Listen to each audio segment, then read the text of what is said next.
venturing back into the world of the MishMash with today's viewer request stage from longtime friend of the channel, Nuclear Stomp. These are interesting stages to say the least, and so it'll be fascinating to see where exactly this one will be leading us. Let's jump in and find out.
This was certainly a tough little stage, but I expected nothing less from Nuclear Stomp. The stage itself was designed very well, with a lot of presses and fire to keep you on your toes.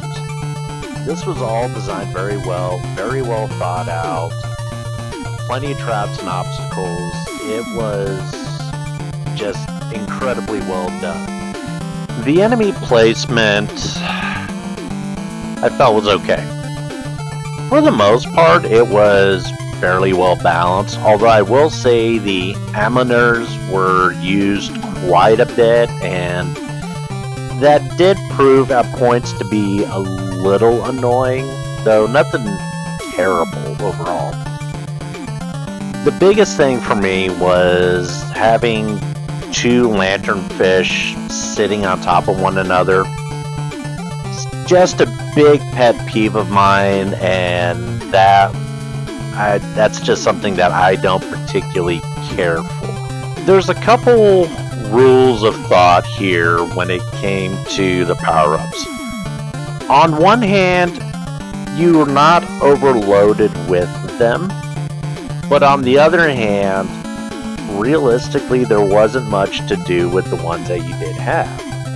Now, don't get me wrong, the proto coil was used a couple points to get to some higher areas for some smaller power-ups, and I did use the cut blade on certain enemies just because there was no real good way to hit them otherwise.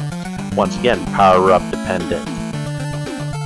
But outside of combat, for the most part, there wasn't a whole lot to do with most of these. Even a hidden area later on where the skull shield could have been used to mitigate spikes was also kind of one of those things that wasn't fully needed.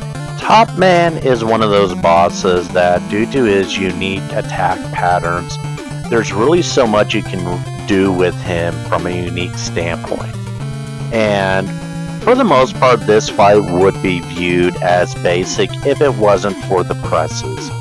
The presses certainly limited the amount of space that you have to both dodge and fight against him, and so that definitely added a certain additional layer of difficulty to the battle. Beyond that, it was a bit of a tough fight, but fun.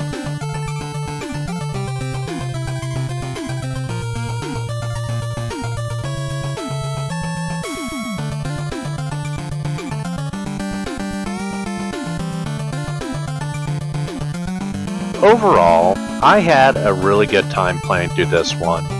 The stage has a good degree of difficulty, and even though some of the enemy placement I wasn't crazy about, I overall had a good time with this one. This is a tough one, but definitely worth checking out.